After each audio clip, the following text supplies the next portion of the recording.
the heart of the village, where the rivers sank to the mountains and the sun kissed the earth at dawn, Ngozi's heart was a silent graveyard. She knelt by the grave of Chuma, her love, whose life was stolen too soon. The village whispered his name with reverence, but to Ngozi it was an empty echo. The man who had been her world, her heart, was gone, and no prayer, no ritual, no hope could bring him back, or so she thought. But the night was coming, and with it, the arrival of something or someone that would change everything. Omalicha, the witch, known in whispers, feared in silence. She had watched Ngozi from the shadows, waiting for the perfect moment to strike. Her eyes glowed with ancient knowledge, and her voice, when she spoke, carried the weight of centuries. I can bring him back, Ngozi, she said softly, but only if you are willing to pay the price. Desperation clouded Ngozi's judgment. She couldn't bear the thought of living without Chuma. I'll do anything, she whispered, anything to feel his touch, to hear his laugh once more. Omalicha's lips curved into a knowing smile. Anything. Then listen carefully. Oh, little one, I can return him, but there is always a cost.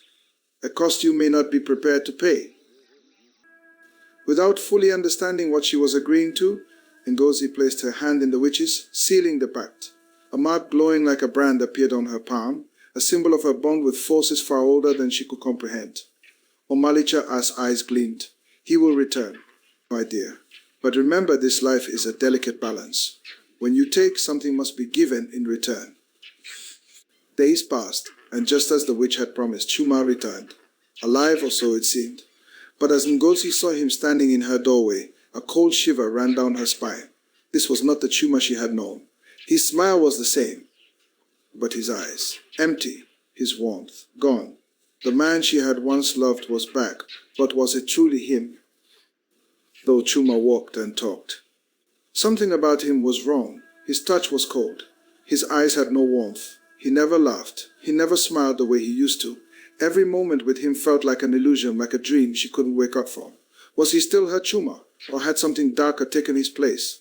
Her brother Chukwudi wasn't fooled. He had seen the change in Chuma, the lifelessness that haunted his every movement. This isn't him. Ngozi, he warned, his voice stern and filled with concern. You've made a deal with the witch, and now you've brought back something that isn't the man you loved. There's always a price for magic, always. In the shadows, Omalicha watched, her eyes gleaming with dark satisfaction. You wanted him back, little one, she said, her voice a soft whisper in the night. But not as he was, not as your Chuma. The dead cannot be returned unchanged. You've made your choice, now live with it. Desperate for answers, Ngozi sought the counsel of Izine, the village elder. The dead are not meant to walk among the living, Izine warned, her voice heavy with wisdom. By bringing Chuma back, you've disturbed the balance of nature. Now, you must face the consequences. As the days passed, Ngozi began to see the full weight of her mistake. Chuma was no longer the man she loved. His mind was clouded, his emotions distant, and every day he seemed more and more like a stranger. Worse still, Omalicha's grip on him seemed to tighten.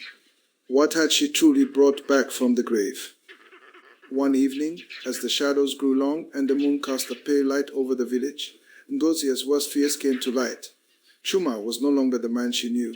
He was a vessel, a puppet for something darker. Izine had warned her, but it was too late.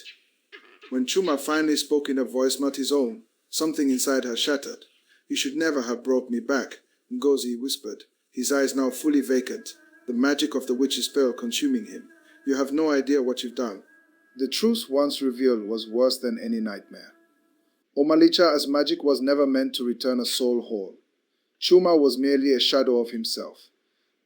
And Ngozi's soul was slowly being drained in exchange for his life. The witch had stolen something precious from her, more than just her love, but her very essence. In this dance of dark magic, only one could remain. But Ngozi wasn't ready to give up, not yet. Desperate to save his sister, Chukwudi confronted the witch. Armed with nothing but his courage, he ventured into the forest, determined to find a way to break the pact. You cannot undo what has been done, Omalicha warned, her voice a chilling reminder of the power she held. But Chukwudi refused to back down. I will give my life for hers, he declared, stepping forward with defiance in his eyes. This is not over.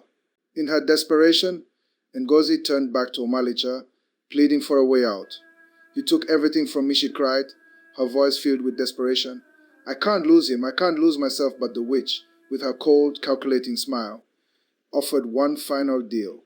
You wish to save him, or do you wish to save yourself? Ngozi as heart broke as she understood the terrible truth. Only one could live, and only one would be freed. In the end, it was Ngozi as love that triumphed, even if it cost her everything. With a final, heart-wrenching decision, she chose to save Chuma, sacrificing herself. As the witch's magic consumed her body, she whispered one last prayer to the ancestors. Taking back, she said, tears streaming down her face, let his soul be free, and so the curse was broken. But it was not without consequence. Ngozi's spirit faded into the ether, a quiet sacrifice for the love she would never forget. And so, Ngozi's story ended, but not without leaving a mark on the land. Her love for Chuma, pure and unyielding, had rewritten the rules of fate. The village would remember her not as a victim, but as a hero, a woman who loved so deeply that she was willing to pay any price. And in the end, it was not Omalicha's power, but Ngozi's heart that proved strongest of all. For no magic, no curse, and no witch could ever truly steal a love that was this deep. The promise of the witch was broken, but the promise of love was eternal. But in the deep corners of the world, where shadows linger, whispers still tell of Omalicha, the witch who made promises and took everything in return. And somewhere deep in the heart of the forest, her eyes continue to watch, waiting for the next soul desperate enough to make a deal. But that's a story for another time. For now, remember this: when it comes to love and magic, the greatest power of all is the choice you make. Please subscribe to my channel, and thanks for watching. I am Emeka PK. Bye.